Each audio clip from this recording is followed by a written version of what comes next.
Da água para o vinho. Olá, povo de Deus. Desta vez vou contar como Deus transformou a vida de Marco Feliciano. Vou começar este vídeo falando como foi a infância sofrida de Marco Feliciano. Uma história para Dona Lúcia, a mãe de Marco Feliciano, começar a contar.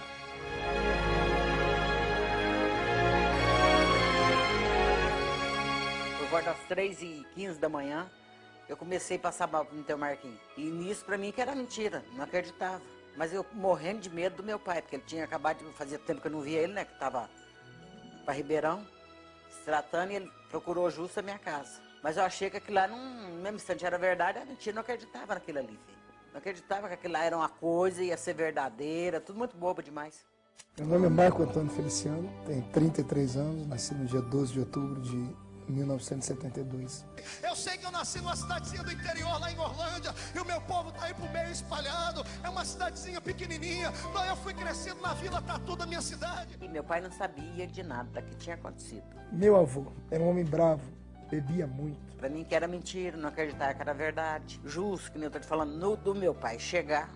O sofrimento da minha mãe, por ser uma mulher solteira, que se manteve fiel a um adultério, 30 anos. Filho de uma mãe que era solteira, para aquela época era uma coisa horrível. Hoje é a tal da gravidez independente, hoje é chique. Mas há 32 anos atrás, quando eu nasci, era vergonha, era um ato vergonhoso. Era uma coisa horrível, era uma blasfêmia. De frente à casa dele, ele me beijando eu. E eu empurrando sozinho, pelo amor de Deus. Empurrando pra lá e a mulher velha. Meu pai morava quase de frente. Teve o caso com a sua mãe e tal. Só que quando minha mãe mudou para aqui, eles já tinham casa há tempo. Já. Entendi. Aí imagina, minha mãe tem que trabalhar de frente à casa da mulher verdadeira do meu pai. Só humilhação. Ai. Mas o que era? Ele de fogo gostava, né? De fazer graça, né? Fazendo graça. Cresceu ouvindo as pessoas te chamarem de filho de mãe solteira. Pode ser, os outros discriminam eu por uma causa, por ser ele ser casado, entende? Mas toda a vida, filho, eu trabalhei. Aí eu tava 17 para 18 anos. Como casado, você com filho, você criou as irmãs mesmo, meu filho, não queria nem me ver. Como é que você vai fazer agora? Não tinha casa para me ficar, não tinha nada, morar no emprego. Nem cama, filho, não tinha, dormia no chão. Era um colchãozinho no chão, porque eu morava no emprego, né? Aí quando pensa que não, que eu saí do hospital, aí não sabia se o pai dele, se ele ia me dar alguma coisa, se ia fazer alguma coisa pra mim, entende?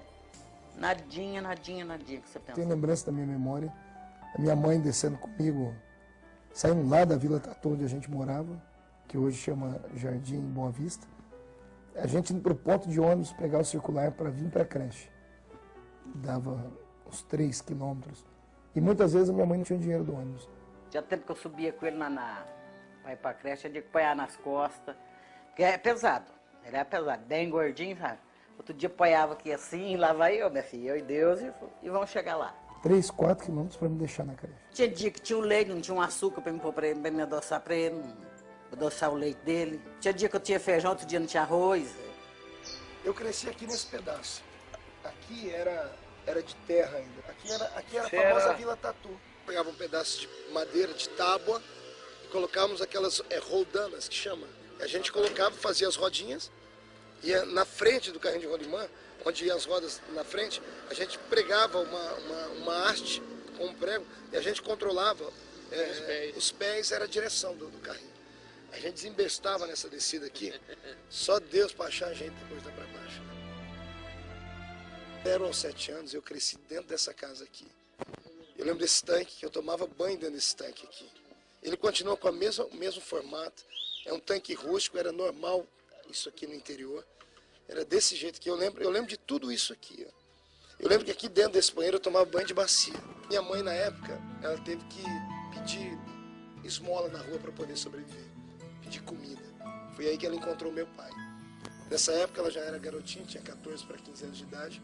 E ela conseguiu um trabalho. Com o primeiro trabalho que ela conseguiu, ela alugou uma casa. Quando ela alugou essa casa, ela foi buscando todas as irmãs e os irmãos para morarem aqui. Anos mais tarde, Deus abençoou a gente aqui. Minha mãe comprou uma TV branca e preta, que ficava aqui nesse canto. E aqui a gente se esparramava.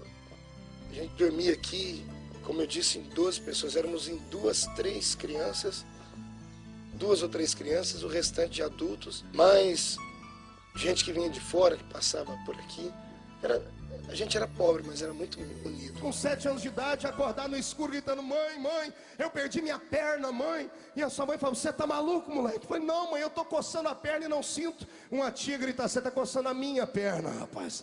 É um monte de gente dormindo, é um emaranhado de gente.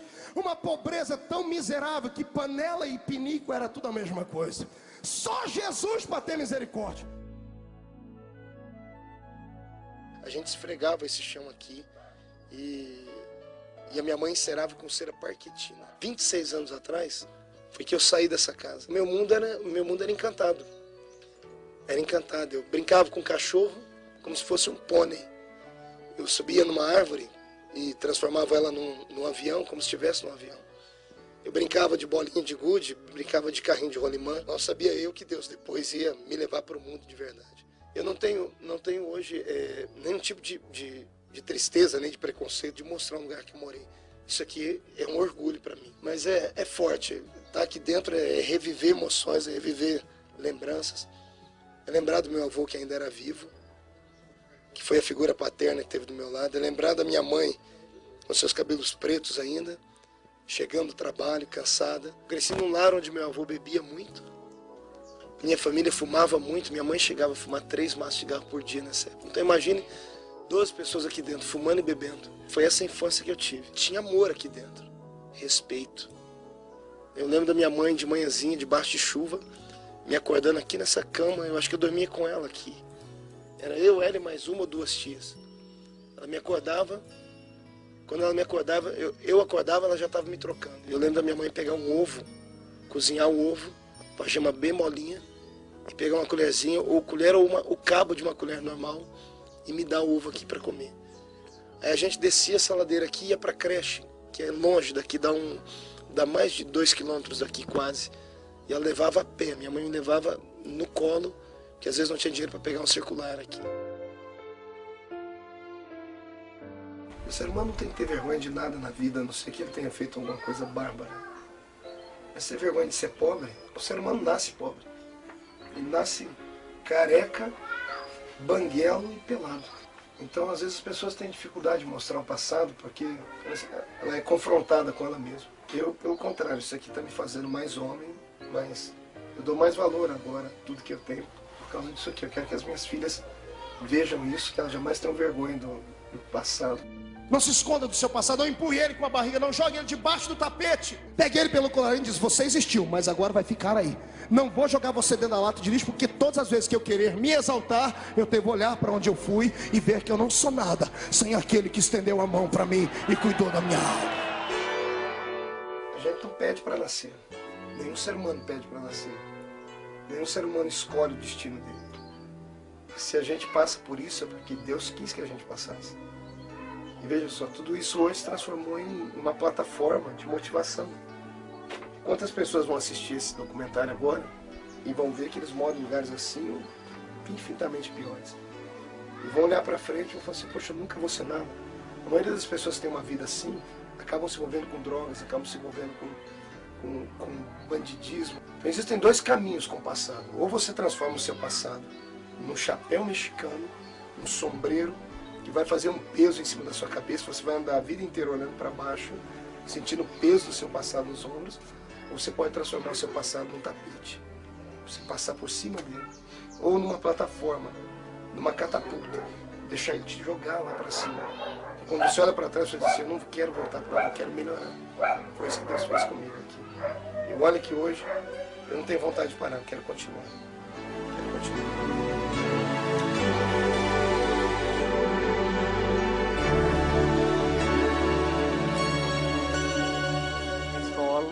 Sempre inteligente, não repeti um ano. 7 anos eu fui para a escola, mas antes para a escola eu ganhei meu primeiro presente. Aí meu pai falou: isso aqui é o seu presente, com isso aqui você vai virar um homem. Essa praça, ela tem muita história da minha vida. Foi aqui que meu pai, seu Zico, famoso taxista da cidade, ficava trabalhando, e era aqui que às vezes eu me encontrava com ele quando chegava da Guarda Mirim, ou com a minha bicicleta, enfim. Esse aqui é o centro da cidade de Orlândia. Eu tenho muitas histórias nessa praça. Foi aqui que, há muito tempo atrás, eu exerci uma das minhas primeiras profissões, vamos falar assim. Seria a minha voz embarga quando eu lembro disso. Foi aqui que eu comecei a ser homem. Homem no sentido, não de ser macho, mas de ser uma pessoa que aprendeu a ser profissional, a ter um trabalho. Eu vou mostrar para vocês agora o que é que eu fazia. Antes de ser guarda-mirim, antes de ter a minha bicicleta, foi um dos primeiros presentes que meu pai me deu. Está aqui do meu lado, essa pequena caixa de engraxar. Foi com essa caixa que eu comecei a aprender o que é ter responsabilidade, o que é viver para poder ajudar a família. Meu pai, na época, ele morava fora de casa, como sempre morou, e eu me lembro que eu tinha 7 anos de idade. Foi ele e um cidadão aqui da cidade chamado Sorrasmin. Os dois foram na minha casa e ele falou assim, nós vamos te dar um presente agora. E eu pensei que era uma bicicleta, pensei que era um carrinho cheio de cavalinho, alguma coisa assim. Aí quando meu pai tirou essa caixinha de engraxar, os meus olhos brilharam. Porque não deixava de ser um presente, mas era tão grande para mim isso. Quando eu caí no meu ombro, eu falei, eu não vou aguentar carregar, porque eu era muito pequeno. Mas depois que eu comecei a desenvolver o trabalho, eu sempre tive orgulho disso. Ganhei um presente, uma caixinha de engraxar sapato. É o meu troféu. Tenho ela no meu escritório até hoje lá. Uma caixinha de engraxar sapato. Ela era tão grande e pesada quando eu era garoto e hoje ela mal cabe no meu ombro. E quando eu olho para aquela caixinha de engraxar, eu tenho boas memórias, boas lembranças e algumas tristes. Eu me lembro que caminhava pela cidade todo final de semana. Eu vinha para essa praça, inclusive, e meu pai nunca me recriminou aqui. Eu lembro que ele ficava sentado no banco de táxi e eu engraxava sapato e ele olhava para mim sorrindo, dizendo assim, assim é que um homem aprende a ser homem. Foi com essa caixinha de engraxar que eu comecei a descobrir o que é viver. O que é você poder superar a humilhação, superar o orgulho e que todo tipo de trabalho dignifica um homem. Eu entrei na casa de um cidadão lá na minha cidade, chamava Dr. Amador, mas era um homem importante na minha cidade. Ele tinha 12 pares de sapato. E aquele homem disse para o filho dele, tá vendo aquele garoto? O futuro dele é ser um trombadinha. E aquilo entrou dentro do meu peito e eu quase explodi em choro. Eu terminei de engraxar os sapatos, fui para casa, esperei minha mãe chegar do trabalho. Minha mãe trabalhava de doméstica. Quando minha mãe chegou, eu disse, mamãe, eu vou ser trombadinha quando eu crescer. Por que você está perguntando isso? E eu comecei a chorar. Pare de chorar, moleque. Pare de chorar. Eu disse, mas mãe, ele disse que eu vou ser. Minha mãe disse, você vai ser aquilo que você quiser ser. A escolha é sua. Se você quiser ser o que ele disse, você será. Mas se você quiser ser um homem importante, você será um homem importante. Você ser um ministro do Evangelho de nosso Senhor e Salvador Jesus Cristo. Achava engraçado ele engraxar, não gastava 1 centavo. Não, mãe, eu quero ver que a senhora vê o tanto que eu ganhei. Quando ele não ia engraxar, ele ia vender picolé. Chegava com o dinheirinho outra vez, a mãe gosta de me dar um dinheiro para comprar picolé? Ele não podia ter chupado quantos picolé fosse lá, ué. Depois descontava, né, dona Tereza? Pagava lá e pronto.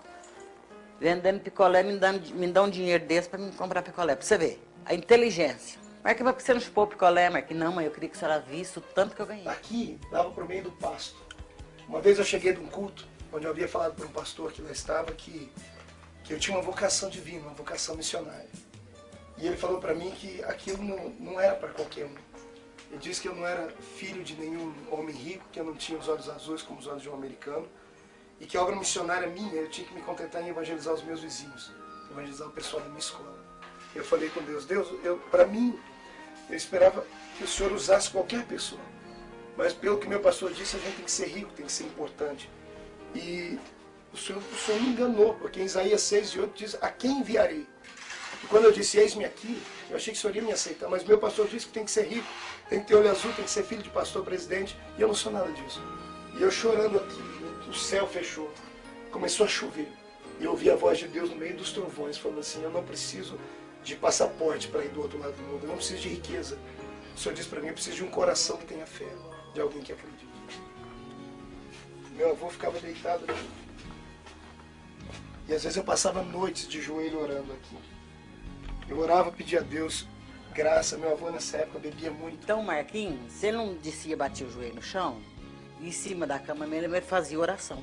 Cobria a cabeça, né? Assim de joelho em cima da cama e fazendo oração. E o meu pai fala, Marquinhos, pelo amor de Deus, Marquinhos, larga disso. Não, e ele orava harto, não é baixinho não. Orando harto todo santo dia. E a oração do justo fez efeito, porque meu avô passou os últimos 20 anos da vida dele sem beber. E foi para o céu salvo, porque aceitou Jesus como Salvador. Diferente dos jovens de hoje que tem brinquedo para todo lado. A gente fazia o brinquedo para brincar, né? Exatamente. Aí isso aqui era a nossa espaçonave. Um dia nós tivemos uma ideia, vamos brincar de Liga da Justiça. Isso aqui virou a nossa espaçonave. Aí cada um foi para um galho e estavam subindo para perto do sol. Imagine a ideia do jovem, da molecada. Um era o Super-Homem, outro era o Homem-Aranha, outro era o Batman. Quando estávamos chegando perto do sol, na nossa imaginação, alguém chacoalhou a mangueira desse jeito e falou, fomos atingidos por meteoros. Aí a nave começou a ter problema. Quando chegamos perto do sol, alguém gritou, está derretendo. Aí o Homem-Aranha olhou para o Batman e disse assim, olha, eu só sei usar a minha teia. O Batman olhou para o Homem-Aranha e disse, eu só sei usar meu cinto de utilidade. Olharam para mim e disseram assim, Super-Homem, só você pode nos salvar. Eu me senti um super-homem naquele dia. Fiquei em pé em cima dessa goiabeira, levantei as duas mãos para cima e disse, para o alto e avante, e pulei, velho. Quando eu caí, quebrei os dois braços, mas foi bom, porque eu passei a semana inteira andando na rua aqui com o braço quebrado, mas todo mundo falava assim, lá vai o super-homem. Super-homem com o braço quebrado, mas para mim foi bom, foi aqui. Eu era um garotinho igual esses, eu não era bonito como eles, assim, né? Mas eu era garoto como esse. Conheci o Rodrigo. Conheci o Rodrigo. Rodrigo é seu irmão? Rodrigo Sacone. Eu estudei com ele. Ele é meu pai. Seu pai, Rodrigo, eu achei que era seu irmão. Eu estudei com o pai desse garoto. Marco Feliciano iniciou sua caminhada na religião numa igreja católica antes de completar 10 anos de idade. O ser humano é fruto da família onde ele nasce. Eu nasci numa família completamente desestruturada. Nós morávamos em 12 pessoas em 2 cômodos. Abaixo da linha da pobreza. Filho de mãe solteira, eu trabalhei na roça, apanhei laranja, algodão, café, trabalhei no corte de cana, e tudo isso muito cedo. Porque eu venho do catolicismo. Eu fui coroinha na igreja católica. Ah, você foi coroinha. Fui coroinha, eu li a Bíblia católica, a Bíblia Ave Maria. Eu li a Bíblia toda com 9 anos de idade. E me tornei coroinha, fiz a primeira comunhão com 10 anos. Eu acho que eu fui o primeiro menino do estado de São Paulo a fazer a primeira comunhão com 10 anos, porque eu tinha vocação. Se eu não fosse pastor, teria me tornado padre. Estava dentro de mim, isso era uma vocação. Quando eu tinha 7 anos de idade, eu tive uma chamada divina muito grande. Eu estava aqui e eu via os sinos da igreja, o coro da igreja, que é bem próximo aqui. E ele não perdia a missa de jeito nenhum. Eu me lembro que todo domingo eu acordava ou com a batida do sino, ou com o canto da igreja, e aquilo me chamava atenção. Um dia eu acordei muito cedo, me troquei sem falar com ninguém e fui para a missa, sozinho. Não precisava de eu mandar não, viu? Daqui até a igreja nós estamos a menos de 100 metros. Igreja Cristo Rei. Ali eu tive uma experiência muito grande com Deus. Eu já vou até a igreja te mostrar o que aconteceu.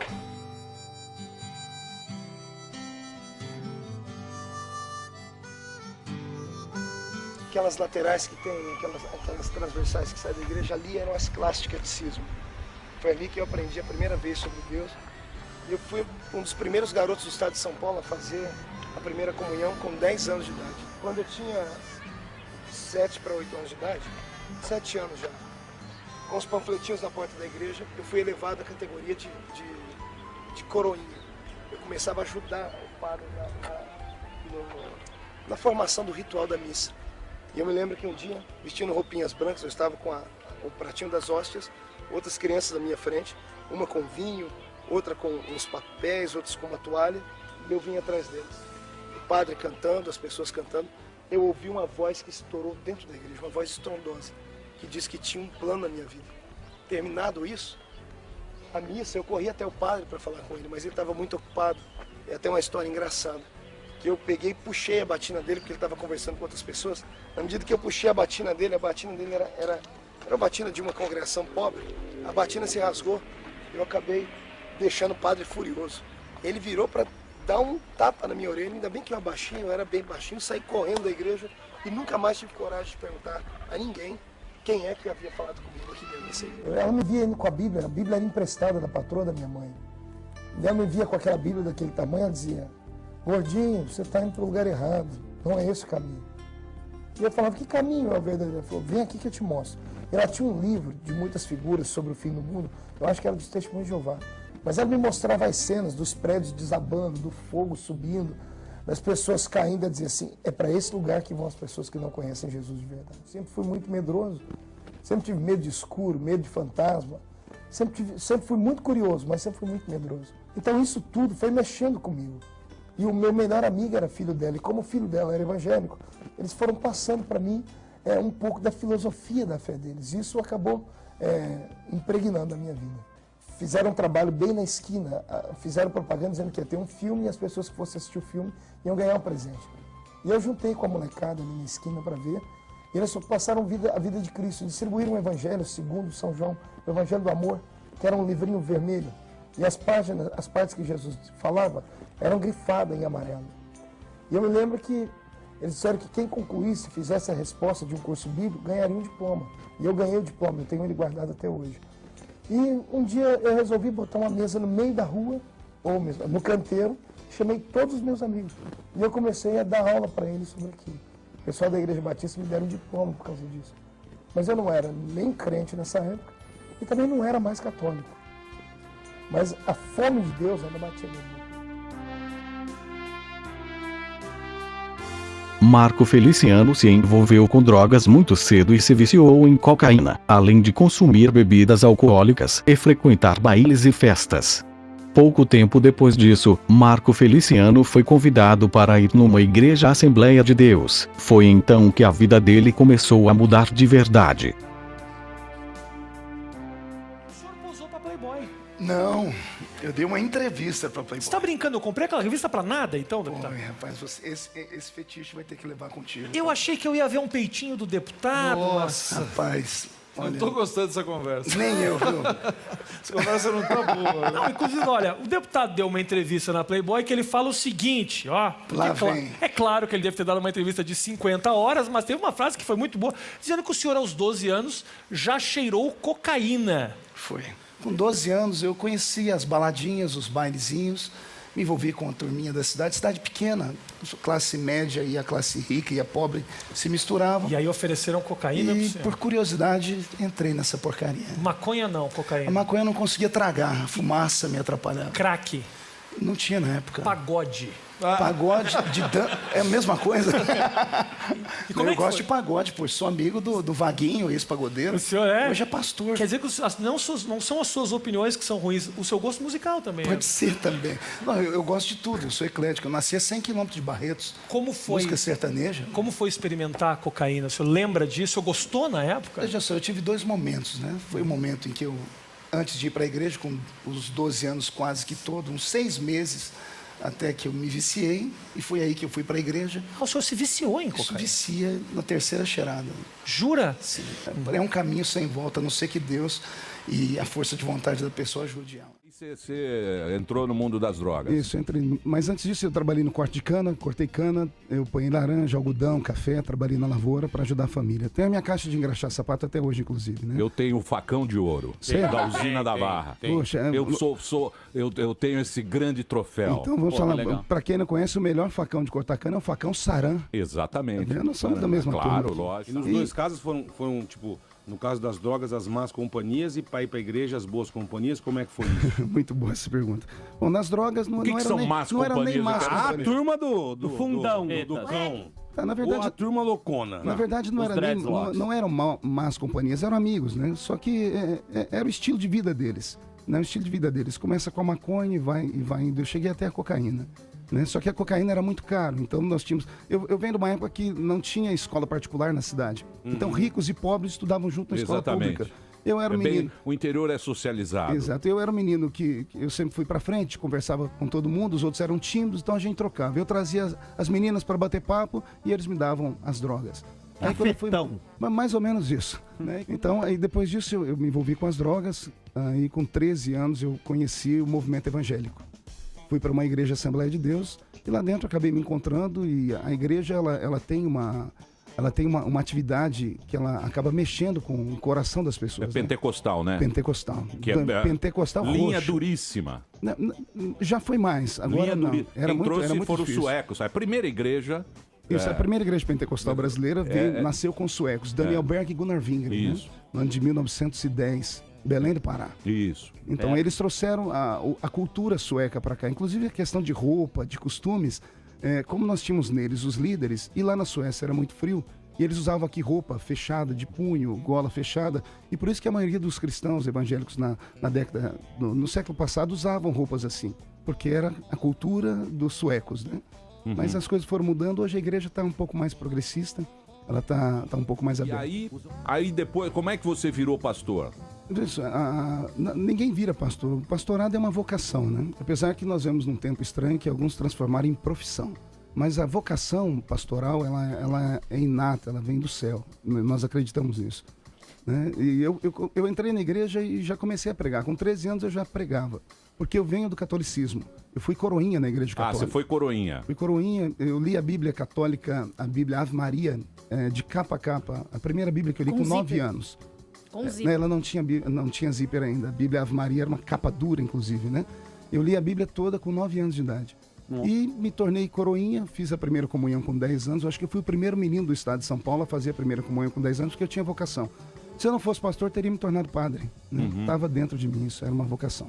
Tá, isso com que idade você foi para a Assembleia de Deus? Aí eu fui para a Assembleia de Deus com 13 anos. Né? Com 13 anos, o processo da libertação das drogas foi instantâneo. Não tem nem como explicar isso. Eu era drogado num dia, no dia seguinte eu não era mais. Por causa da participação do culto, na experiência que eu tive e tudo. Eu sou um adolescente, né? Como eu sempre fui muito precoce, eu comecei a descobrir a vida com 12 anos. Comecei a frequentar os bailes. Foi nessa época que eu era guarda-mirim na minha cidade, uma organização mantida pelo Lions Club, pelo Rotary Club da cidade, que visava ajudar crianças carentes. Com 12 anos eu fui trabalhar para o irmão Segantini, que era a loja de calçado da Adriana Calçado. Ele disse, olha, eu quero um sapato número 39, quero um sapato bonito, é para o meu pastor. E eu disse, eu tenho um sapato aqui, um sapato Cazuza, cor marrom café, mocassim, sola de couro, manufaturada à mão. Eu apresentei o sapato, um dos sapatos mais caros da loja, e ele pagou.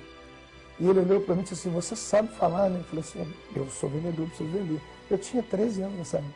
Só que a empresa onde o Valdeci trabalhava, ela tinha 2 escritórios, um na Avenida 7 e um lá no prédio. O Valdeci não conseguiu me colocar na Avenida 7, mas me transferiu para o prédio. E eu fui trabalhar com quem no prédio? O irmão Ronaldo Pugliese. O Ronaldo trabalhava na contadoria, tinha uma máquina lá, que eu não sei como chamava aquela máquina, e o guardinha sentava no chão da sala dele para poder... Depois que eu ia do serviço do banco, voltava, eu ia mexer com um arquivo, arquivava notas. E eu olhei arquivando, ele trabalhando, e ele assoviava uma música. E ele assoviou essa música várias vezes, e aquela música me trazia uma calma. E um dia eu olhei para ele, ele assoviou e chorou. Ele falou, por que você está chorando? Ele falou para mim, você não entende. Eu falei, por quê? Ele falou, eu estou sentindo a presença de Deus. Então, mas quando você assovia, eu também sinto alguma coisa. E ele falou assim para mim, você não quer ir na igreja comigo? Eu falei, eu quero. Era uma quinta-feira, eu quero. E os dois foram conversando comigo, de casa até a igreja, que era muito longe, a pé. E ele conversando comigo, ele foi me levando na conversa, era muito inteligente, a Bíblia diz que quem ganha almas é sábio. E eu fui falando para ele que eu tinha vontade de ser locutor de rádio, que eu queria trabalhar, e disse, a igreja tem um programa de rádio. Olha, você pode no amanhã ser locutor do rádio. Ele foi me abrindo um mundo assim que eu sempre quis. De repente ele me levou dentro da igreja, eu sentei nos bancos da igreja, num culto de quinta-feira, poucas pessoas. O irmão Jonas estava pregando, ele era presbítero da igreja. E o irmão Jonas, enquanto ele pregava, eu não entendia muito bem do que ele pregava, mas eu sentia tudo. E o que mais me assustou é que um rapaz do meu lado, Márcio Sestari, o Márcio sentado do meu lado, ele fechava a mão assim e dava um soco no ar. Talvez tenha sido aí, talvez tenha sido por isso que eu me transformei num pregador pentecostal. Porque graças a Deus eu sentei perto de um crente cheio de fogo. Ele dava gestos assim de vitória e orava em línguas. E ele soltava aquelas línguas e eu ficava assustado, porque eu sentia o que ele estava orando, mas eu não entendia o que ele estava orando. E as línguas dele eram muito parecidas com o nome de uma planta. Quando terminou o culto, eu perguntei para ele, por que você fica falando tantas vezes a palavra samambaia? Samambaia, mas o que é essa samambaia? Não era samambaia, eram línguas estranhas que ele estava falando. Mas antes de eu falar com ele nesse episódio, quando o irmão Jonas fez o apelo para se entregar para Cristo, meu corpo queimou inteirinho, faltou força nas pernas, faltou força na voz, minha mão queria levantar e eu não tinha força. E de repente, quando eu olhei, o Márcio falou assim, você não quer? Eu falei, quero, mas eu não consigo. Ele pegou e me ajudou a ficar de pé. Só que ele não foi comigo até a frente, ele me deixou sozinho. E eu morrendo de vergonha, muito pequeno, fui atravessando a igreja toda. E quando eu cheguei bem próximo ao púlpito, o Ronaldo estava me esperando. Eu me lembro até hoje que ele passou a mão na minha cabeça, me abraçou e dobrou o joelho do meu lado. Ele me deu um abraço, mas foi um abraço com um amor tão grande que eu nunca tinha sentido até então na minha vida. E eu chorei. Eu chorei, mas eu não sabia o que eu estava chorando. Eu recebi a presença do Espírito Santo assim, de uma maneira muito linda, foi gostosa, foi uma conversão imediata naquele momento.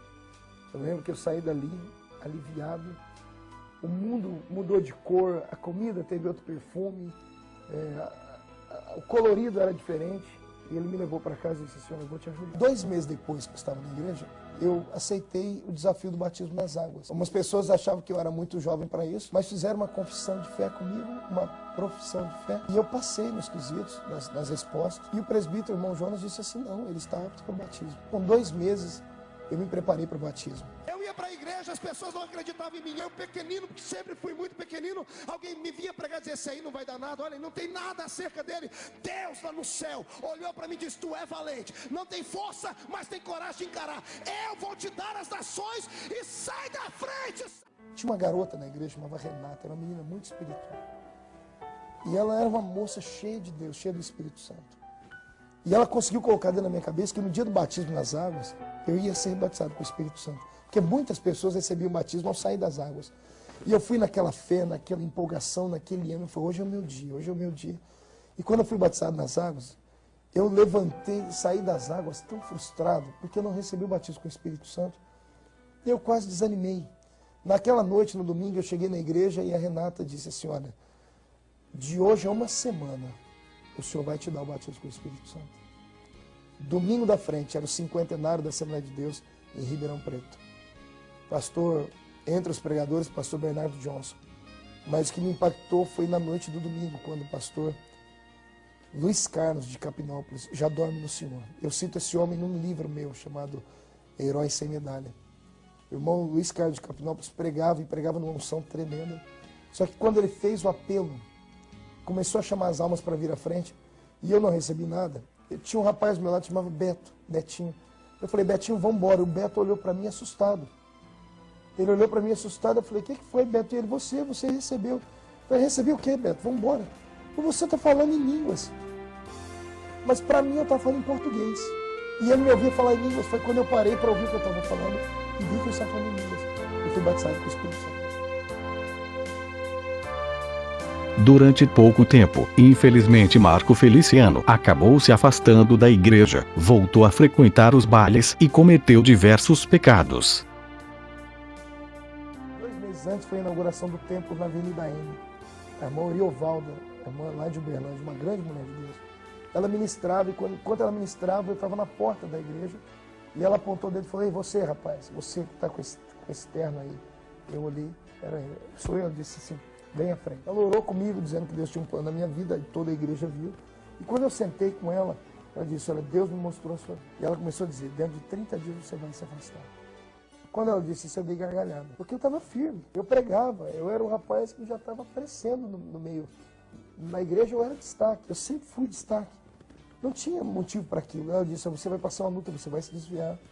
Depois que você se desviar, Deus vai te trazer com mão forte.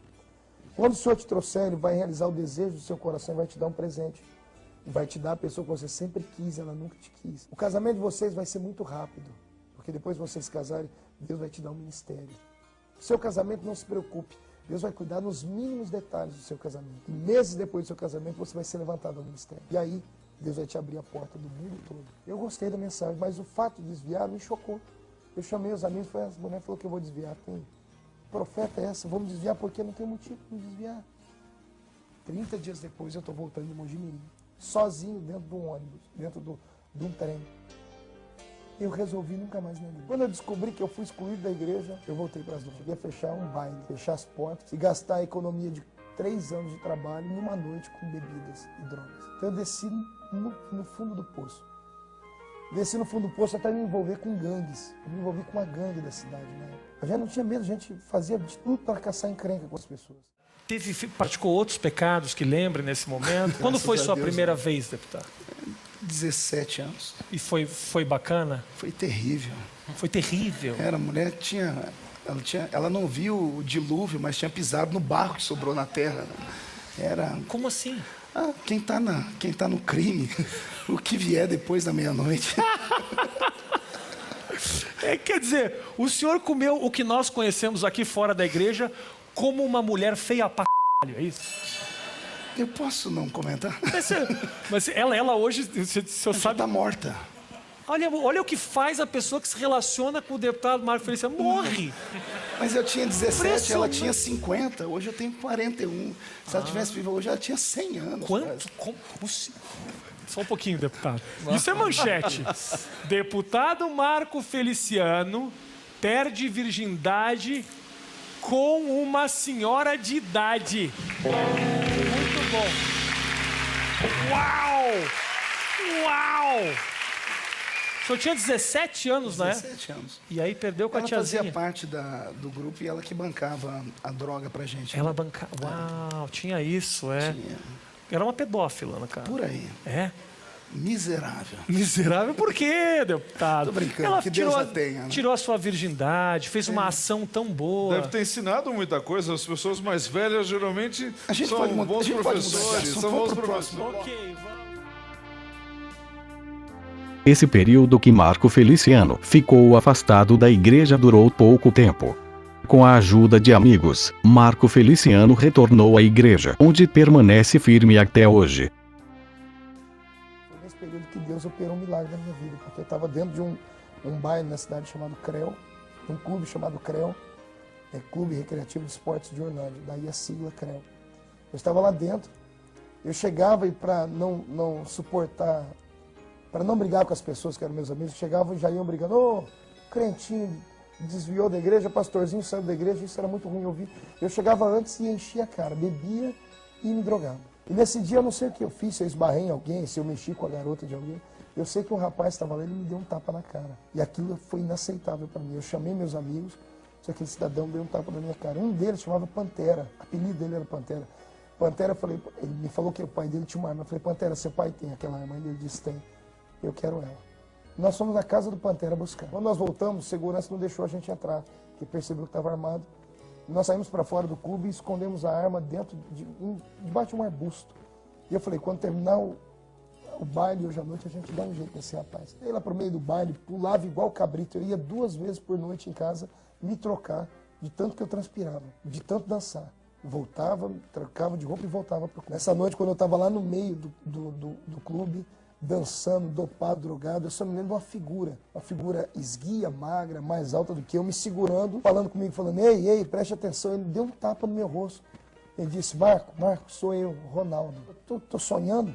Eu falei, Ronaldo da igreja? Eu falei, sou eu, Marco, Ronaldo. Ele falou, Deus mandou vir aqui, te tirar daqui, porque Ele não garante a sua vida até o fim dessa noite, se você não sair daqui comigo agora. E eu comecei a chorar, você entendeu por quê? E ele me arrastou para fora do clube. Ele me colocou dentro do carro dele, alguém foi pilotando a minha motinha, que eu não sabia. Eu estava grogue, não conseguia dirigir. Quando cheguei na casa dele, a mulher dele e ele olharam para mim assim, me viram, eu estava feio, estava drogado, estava cheio de pulseiras no braço. Eu tinha deixado umas roupas esquisitas. E eles oraram comigo naquela noite. Naquela noite, o efeito da droga passou e Jesus me renovou com o Espírito Santo. Demorei ainda 1 semana e pouco para firmar. Porque foi muito difícil. A volta de quem está desviado é muito mais difícil do que quem vem pela primeira vez. Porque junta a vergonha, o efeito do mundo, o prazer que você conheceu agora. E eu ia na igreja, mas não me firmava. Não conseguia firmar.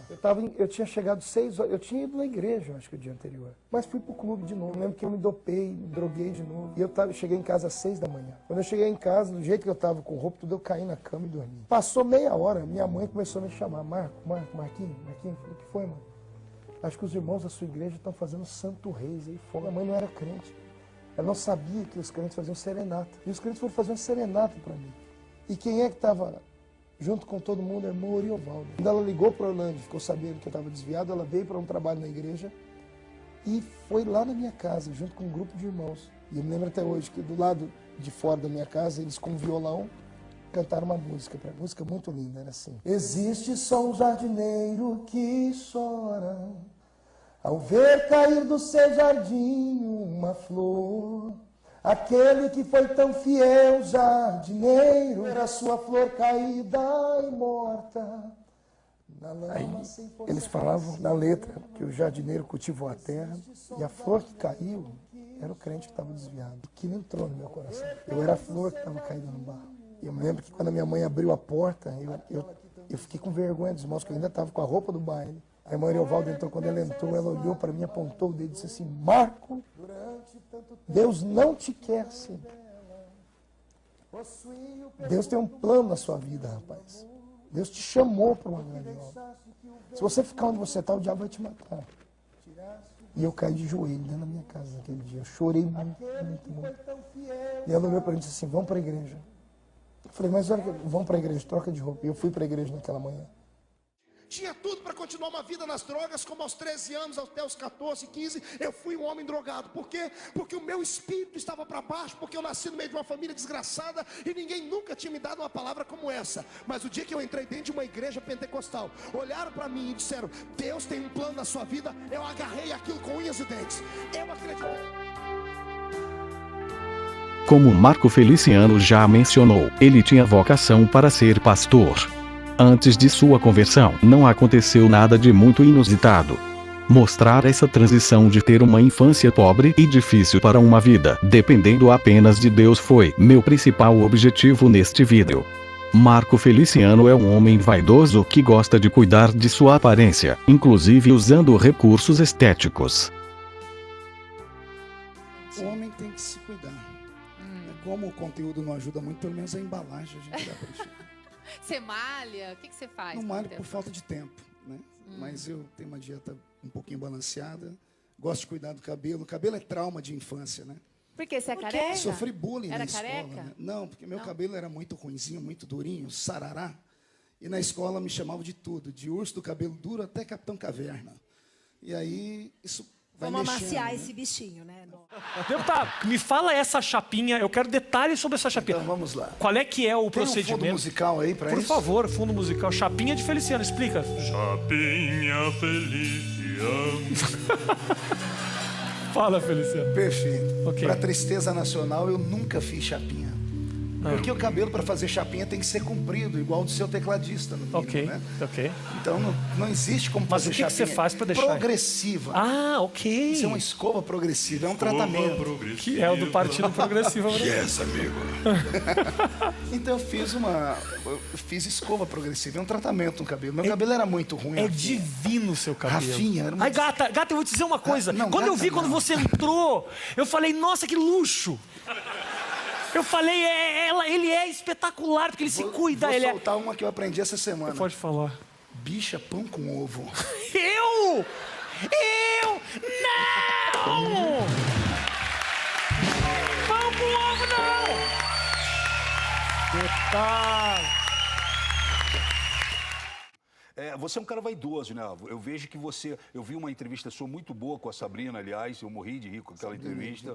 E eu vejo que você é um cara vaidoso. Você, Mas eu gosto de me cuidar. Você gosta de se cuidar. Eu gosto de me Você é cuidar. metrosexual? Rapaz, como eu as acho que eu pessoas sou falam? quilômetro sexual. Entendi. Você gosta de se Eu gosto de cuidar. me cuidar, eu gosto de cuidar do meu cabelo. Entendi. Eu tenho uma foto aqui sua. Ai, meu Deus. Bem bacana, que é você preparando o cabelo. Não sei se foi para vir aqui na entrevista.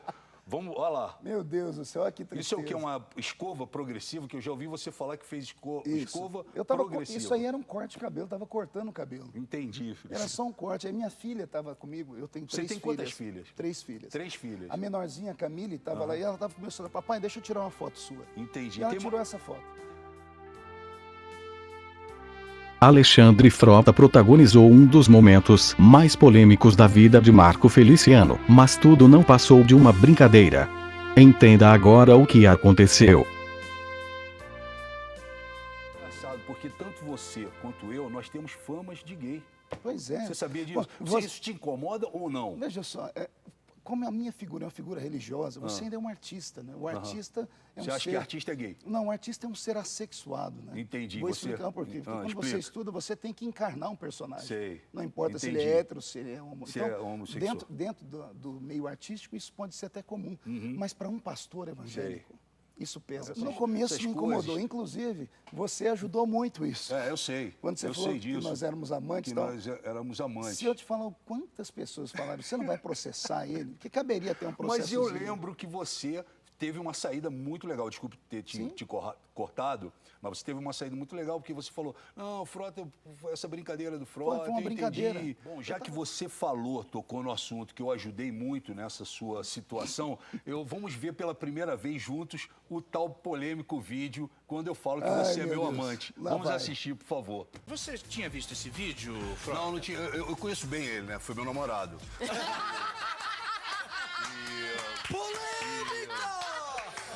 Então, assim, eu não tinha visto. Esse foi o melhor comentário que eu não tinha visto esse vídeo. Ele teve um relacionamento de 2 anos comigo. E, assim, eu fico surpreso com as coisas que ele fala, porque não era isso que ele falava comigo quando estava na cama, entendeu? Então, assim, eu não tenho nada pra declarar em relação a ele. Eu tô estranhando. Amor, eu tô estranhando essa sua posição. Eu não estranhava as outras posições. Mas eu acho que, assim, por tudo que a gente viveu, Marco, que eu te chamava, você sabe que eu te chamava de Dundum.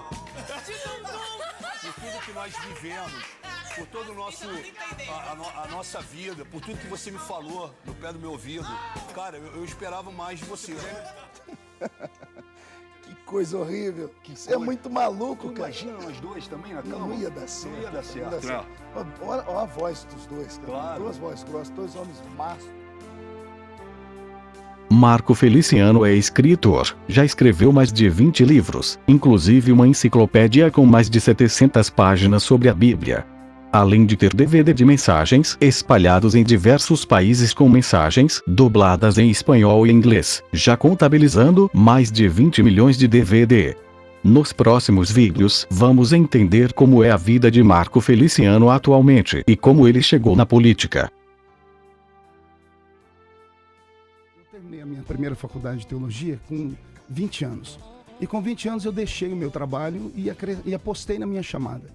Como eu era muito jovem, encontrei um conflito dentro da igreja. Eu sempre fui meio rebelde ou progressista, né? Porque as igrejas até então, até na minha época, só pregadores antigos pregavam. Pregadores mais velhos, quem tinha cabelos brancos, porque esse é o foco da igreja, né? Pessoas com experiência. Sabedoria. E eu era um menino. Então, foi interessante porque quando eu comecei a pregar, as primeiras pessoas que me deram oportunidade, porque acreditaram, viram que eu era um menino, mas que tinha capacidade, tinha talento, tinha dom. E eu comecei a conquistar espaço. Eu não fui pastor de igreja, eu fui um evangelista. O evangelista é aquele que sai anunciando, pregando. Então eu fiquei conhecido muito rápido no país por ser jovem e conquistar um espaço. Hoje eu tenho um currículo aí com mais de 80 países do mundo, em todos os continentes da Terra. E no Brasil, pelo menos umas 4.000 cidades eu já estive pessoalmente pregando. A chamada pastoral para fundar uma igreja veio há 8 anos atrás. Há 8 anos atrás eu fundei uma igreja. Na minha cidade, onde eu moro, em Orlândia, é uma igreja pequena, porque a minha cidade é pequena. Eu tenho 200 membros lá em Orlândia. Em 2004, eu gravei um vídeo num congresso aqui no nosso país, tinha 100 mil evangélicos. E no vídeo eu disse que se alguém algum dia me visse na política, era para ter certeza que eu tinha afastado da igreja, de Cristo, de tudo. Mesmo? Porque a nossa linha evangélica era uma linha contra a política. Os nossos pastores diziam que política e religião não se misturavam. E eu, como fui um formador de opinião de uma juventude cristã evangélica no país, percebi o erro que cometi quando o PL 122, que era a lei da homofobia, passou no Congresso Nacional e foi parar no Senado. Naquele momento eu vi que eu fui um dos culpados, porque eu falava que os evangélicos não deviam se meter em política, porque da política cuidavam os políticos. Mas a ausência de políticos evangélicos sérios fez aquele projeto passar, e se aquele projeto fosse aprovado, nós perderíamos a liberdade de pregar. Então eu emprestei o meu nome à política, não tive apoio de ninguém, nenhuma igreja me apoiou. Eu tinha... Com a cara e com a coragem. Cara, coragem e o coração das pessoas. Eu tenho no Brasil, cerca de 15 milhões de DVDs de pregações e CDs de música, que eu canto também. E isso fez o coração dos evangélicos, não todo, é claro que toda a unanimidade é burra, mas gostarem de mim. Meu primeiro mandato em 2010, fui eleito com 212 mil votos, e em 2014 com 400 mil votos. Fui o terceiro mais votado de São Paulo e o quarto do Brasil. Foto sua, vamos ver, mas tem mais uma foto, ó. Pinta de galã, né? Essa aí é a foto do meu novo CD, do CD. Eu sou cantor também. Aliás, você me corrigiu, e muito bem corrigido, não são 600 mil cópias de DVD, DVDs, não. E sim 12 milhões. São 12 milhões. 12 milhões de de DVDs de mensagens esparramados pelo mundo, em inglês, espanhol e português. Muito mais do que um Fernando Sorocaba, de repente. Rapaz, é um o sucesso. O público deles é outro, né? Claro, mas o seu também é um outro e muito forte também, né? Porque 12 milhões é uma marca que não é para qualquer um. Eu moro ainda na cidadezinha que eu nasci, mas eu viajei pelo mundo todo. São 73 países onde eu já estive pessoalmente dando palestras. E no Brasil, mais de 3.800 cidades. Por isso que eu tive a votação que tive e tenho essa turma que me defende tanto na internet. Eu escrevi um livro chamado Ouse Sonhar, editado pela Thomas Nelson, que é um braço da La Selva. E eu tenho uma frase minha: sonhe e ouse sonhar. Você nunca irá além dos seus sonhos. Eu venho de família pobre, nasci numa cidadezinha extremamente pequena, morava no lixão da cidade com a minha mãe. Nós morávamos em 12 pessoas dentro de 2 cômodos. Então eu venho de uma família extremamente abaixo da linha da pobreza. E eu cheguei a deputado federal. Eu já fui conselheiro de presidente de nações. Eu tenho viagens pelo exterior, eu estou indo agora para a África, para o continente africano, uma grande cruzada, para 500 mil de pessoas estão me esperando. Então, se Deus fez isso comigo, quem pode determinar o limite? Entendi. O homem é o que ele sonha. Você sonha... Eu sonho em crescer. É claro que como político, não vou negar você, eu tenho sonhos. Como é que é seu dia? O que você faz? Você acorda muito cedo? Você é um cara que quando não está como deputado, no bom sentido, você vai a um cinema? Você tem tempo de ser pai, de ser esposo? Como é que é? Ou você vive 26 horas por dia o deputado? A minha vida começa... Deixa eu te falar como começa a semana, né? Terça, quarta e quinta, até às 7 da noite, Brasília. Quinta-noite, em Brasília mesmo, eu já saio para algum tipo de palestra, porque lá tem muitas igrejas e muitos grupos que me escutam. Você faz palestras lá? Palestras motivacionais, inclusive para uma equipe de advogados, onde eu falo toda quinta-feira. Perfeito. Sexta e sábado, eu viajo o mundo. Eu atendo 2, às vezes 3 estados e outros países. Entendi. No domingo, eu chego em casa e pastoreio a minha igreja, porque eu sou pastor na minha cidade. Onde é a sua igreja? A minha igreja é em Orlândia. Agora, como eu estou aqui na capital, eu passei a igreja para outras pessoas. E na segunda-feira, eu viajo, eu fico com a família segunda-feira. Na então, segunda-feira, eu mas... pego as crianças, depois do almoço, vamos para o shopping. Elas vão à aula? Vão à aula na parte da manhã, as 2 pequenas. Tá. A mais velha mora aqui em São Paulo e faz faculdade aqui. Então, eu vou com a esposa para o shopping, eu gosto de assistir filme, eu sou cinéfilo, eu tenho um cineminha meu em casa, que é a única coisa que eu gosto de fazer. Não curto praia, não curto esporte, eu gosto de Se você assiste televisão, eu amo você filmes. Gosta, né? Você gosta de filmes, Eu você amo. já falou eu aqui, tenho mas Netflix, fora isso, jornal... Não, jornal... Programas quando você faz, você assiste em casa ou você não gosta de se ver? Eu não gosto de me ver, né? Entendi. Eu não gosto de me ver. Você tem esse lado artista, que artista geralmente não gosta de se ver. Eu sou muito perfeccionista. O artista é perfeccionista, né? Então eu sou perfeccionista e se eu ver alguma coisa ruim, eu fico mal o dia todo. Então você prefere não assistir.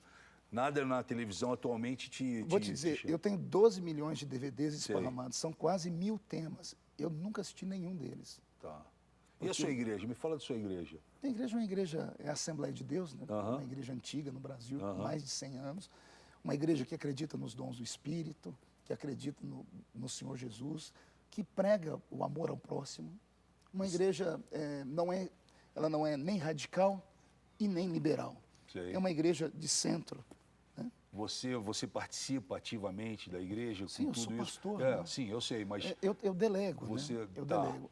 Até, inclusive, na igreja que eu pastorei, como eu sou muito conhecido, eu até evito, porque as pessoas vêm para ver o homem.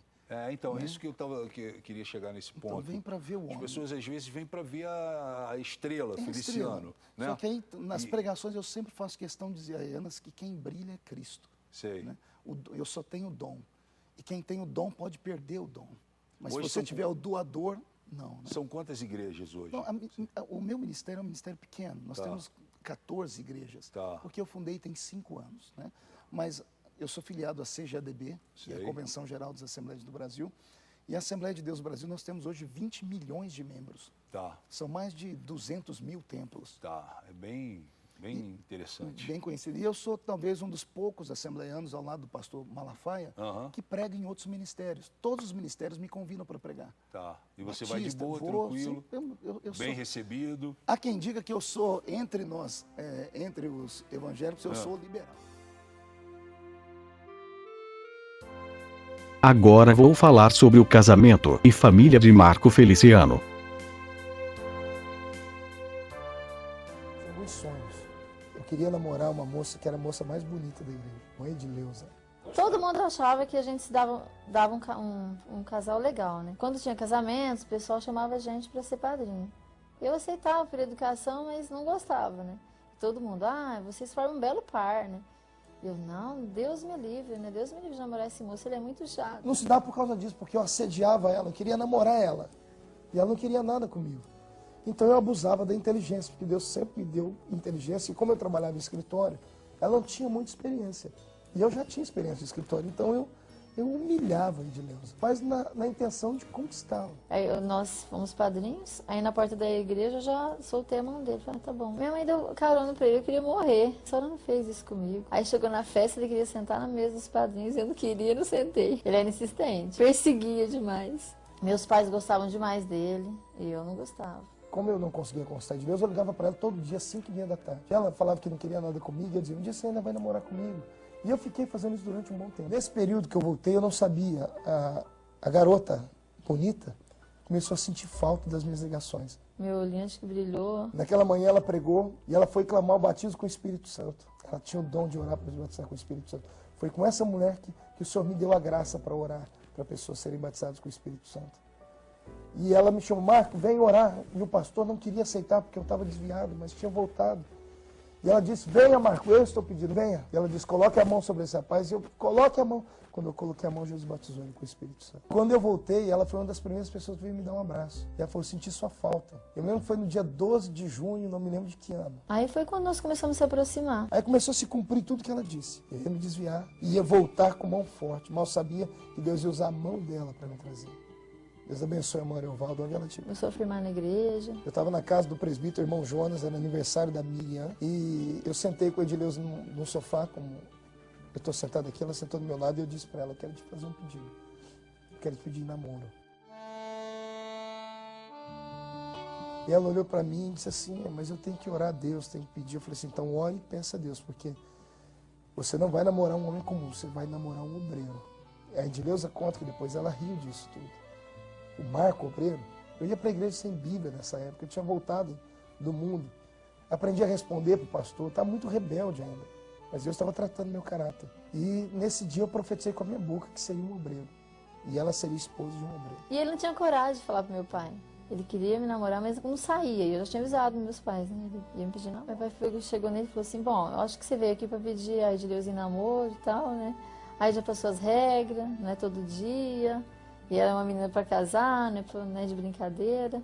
Foi assim, ele nem chegou a falar, de tanta vergonha. Foi assim que começou toda a nossa história. Quando deu 2 anos em julho, a gente decidiu ficar noivo. Começamos a comprar os móveis assim, né? Compramos um fogão, começamos pelo fogão. Demoramos 1 ano para pagar o fogão. Aí ele falava, Di, você está preparado para casar?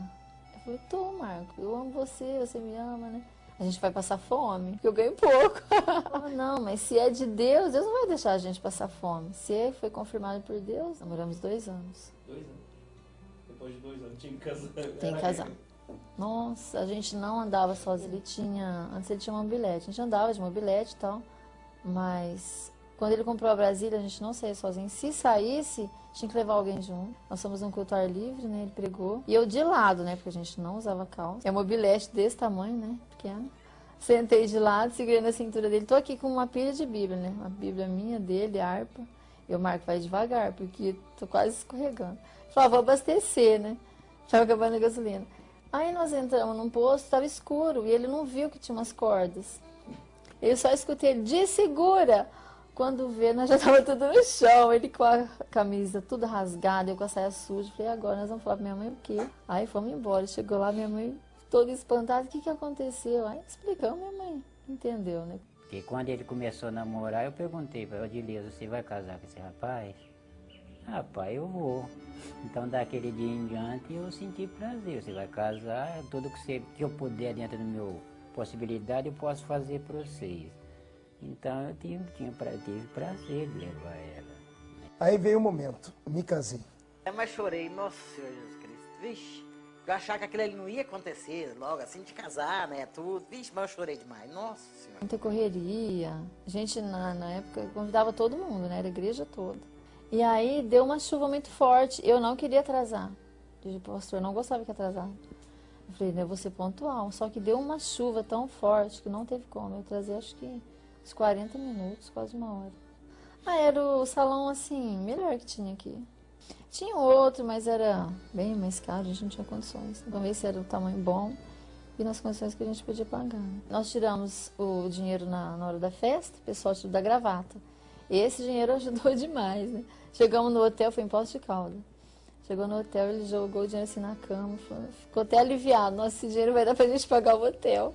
Foi a nossa salvação. Aí meu pai, ele ajudou a gente, né? Comprou os móveis. Ele havia comprado pro meu irmão, comprou pra gente, completou a nossa casa. Aí fomos pagar aluguel. Fomos morar no Jardim Nova Orlândia, eram 3 cômodos, e foi lá que começou a nossa vida. Aí eu cheguei na casa dele, essa Brasília, trocou com essa moto. Cheguei lá, essa Brasília estava no arpende dessa casinha, que é a primeira que ele alugou. Tudo cheio de óleo de motor no chão, Brasília tudo ruim. Falei, o que você fez? Isso aí não funciona, viu, Mar? Né? Aí o primeiro dia pra gente ir pro culto, a Brasília não pegou. E eu tão ansiosa, nossa, meu primeiro culto, né? Como casada, né? Que jeito, uma chuva. Ficamos em casa, não pegou. Estamos em Orlândia, interior paulista. Cidade com 40 mil habitantes. A 370 quilômetros de São Paulo. Terra natal do pastor evangélico e deputado federal pelo PSC, Partido Social Cristão, Marco Feliciano. Boa tarde, Roberto Cabrini, do SBT. Boa tarde. Como vai, deputado? Tudo bem? Prazer. Deputado, esse, portanto, é o seu reduto. Aqui é a seu minha território. Casa. Aqui é o meu pequeno reino, né? Aqui eu sou rei de verdade.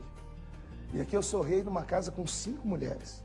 Ah, é? Tem esposa, 3 filhas e a sogra que mora comigo. A sua grande riqueza. Isso. Inclusive a sogra. A sogra, né? Para quem achou que a minha vida era perfeita. Brincadeira, minha sogra é um anjo de Deus. Casada há quanto tempo? 23 anos esse ano. Um casamento feliz. Muito feliz. Casei com 19 anos. Casamento pro resto da vida. Casamento é um só. Né? Isso, nós aprendemos isso de berço. Né? É o que você sempre defende. É a raiz do cristianismo, é a raiz de toda a civilização. Nos últimos anos, a demanda tocada pelos divórcios, isso acabou destruindo, o que havia de amor dentro da sociedade. O polêmico deputado mostra seu lado colecionador. Eu tenho o Batman, que é o cavaleiro mais conhecido de todos. Eu tenho aqui o Homem-Aranha em várias versões, tenho ele numa versão cômica, mas tenho ele aqui como o Spider-Man. Né? Então são super-heróis. Também tenho ali o Star Wars. Eu gosto do Darth Vader porque eu imito a voz dele. Né?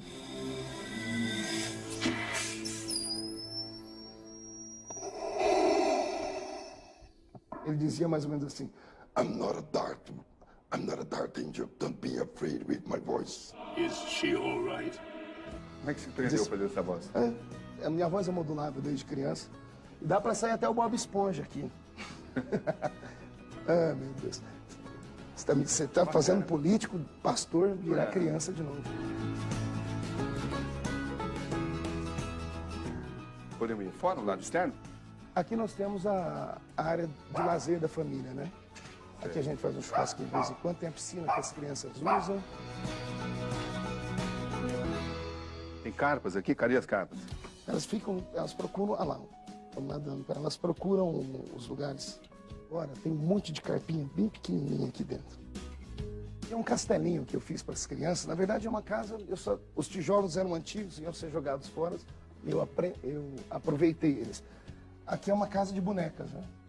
Eu tenho 3 bonecas, tenho 3 filhas, Karen, Kathleen, Camille. E aqui tem as lembranças da infância delas, né? Então, os brinquedos... A minha casa é uma casa que só tem mulher. O brinquedo sofisticado das filhas. O contraste com a infância pobre do pai. Vamos passar a riqueza da minha vida. Vem, Cabrini, aqui está a riqueza da minha vida. Quando está em casa, Marco Feliciano faz de tudo para se dedicar à mulher e às filhas. A do meio, a Kathleen, e essa aqui é a Camille. O senhor sempre defendeu a família?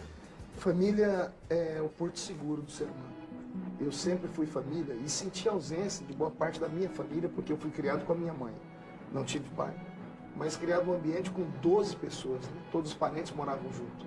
Então eu sei a importância da família permanecer junto. Que mesmo você faltando a comida na mesa, mas se você tem a família junto, você tem força para produzir, para correr atrás dos sonhos, enfim.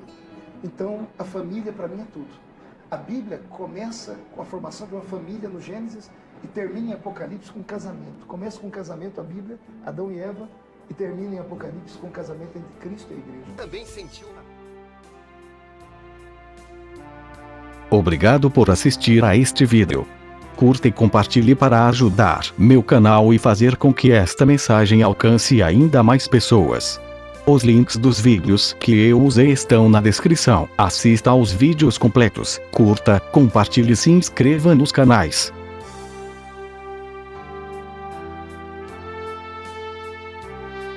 O Senhor te abençoe e te guarde.